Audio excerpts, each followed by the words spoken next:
నమస్తే friends, welcome back to our channel cook with Vasantha. ఈరోజు మనం చాలా టేస్టీగా క్రిస్పీగా ఉండే చికెన్ పకోడీని ఇంట్లోనే చాలా ఈజీగా ఎలా చేయాలో చూసేద్దాం. ఈ చికెన్ పకోడీ బయట హోటల్ స్టైల్లో చాలా క్రిస్పీగా వస్తుంది. ముందుగా నేను ఒక బౌల్లో 1/2 కిలో చికెన్ బోన్లెస్ తీసుకుని మంచిగా కడుక్కొని పెట్టుకున్నాను. ఇప్పుడు ఇందులోకి మనము మసాలాలన్నీ యాడ్ చేసేద్దాం. ఇందులోకి 2 స్పూన్ల కారం వేసుకోవాలి. మీరు ఎక్కువ తినే వాళ్ళైతే కొంచెంగా పెంచుకోవచ్చు. ఇందులోకి మీకు టేస్ట్కి సరిపడిన సాల్ట్ కూడా వేసేసుకోవాలి.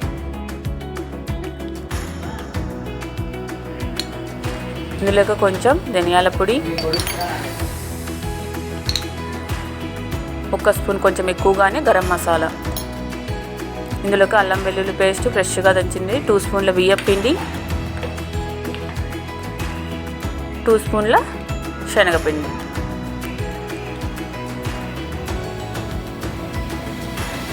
ఇప్పుడు కొంచెం నిమ్మరసం.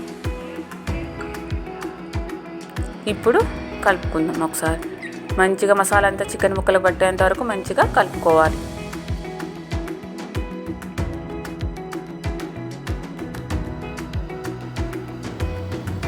ఇలా కలుపుకున్న తర్వాత ఫ్రిడ్జ్లో అయితే 1/2 అవర్, బయట అయితే 1 అవర్ నానబెట్టుకోవాలి. చూసారు కదా, నేను 2 అవర్స్ తర్వాత 2 అవర్స్ నాకు టైం దొరికింది, 2 అవర్స్ నానబెట్టాను. చూసారు కదా, ఇప్పుడు ఒకసారి మళ్ళీ కలుపుకుందాం.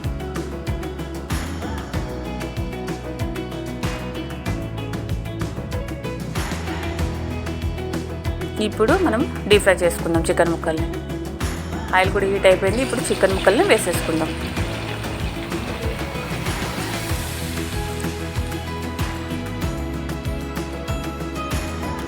మంచిగా క్రిస్పీగా మంచి కలర్ వచ్చే వరకు మీడియం ఫ్లేమ్లోనే పెట్టుకొని వేయించుకోవాలి చికెన్ ముక్కల్ని. అప్పుడే క్రిస్పీగా వస్తాయి. ముక్క కూడా లోపల వరకు మంచిగా ఉడుకుతుంది.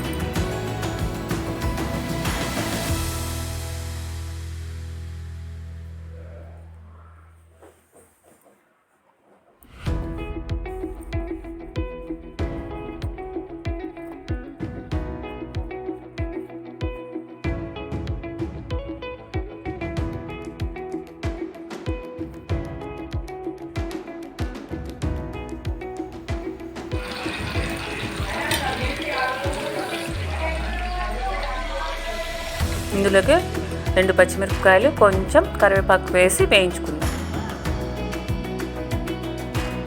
ఈ స్మెల్ మంచిగా ఉంటుంది.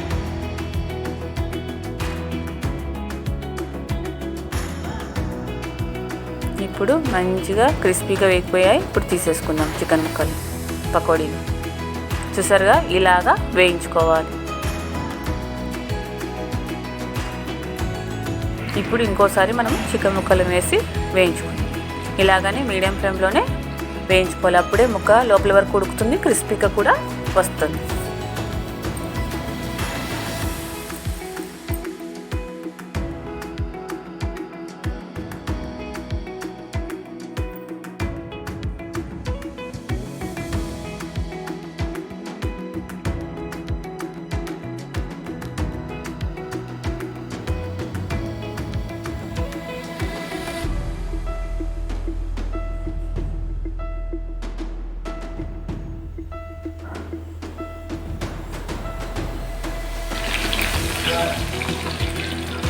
చూసారు కదా, ఈ చికెన్ పకోడీ కూడా వేగిపోయింది. ఇప్పుడు తీసేసుకుందాం. చూసారు కదా, ఇలా చాలా టేస్టీగా క్రిస్పీగా ఉండే చికెన్ పకోడీ రెడీ అయిపోయింది. మీరు ట్రై చేసి ఎలా వచ్చిందో నాకు కామెంట్ చేయండి, షేర్ చేయండి, సబ్స్క్రైబ్ కూడా చేసుకోండి. Okay, bye bye.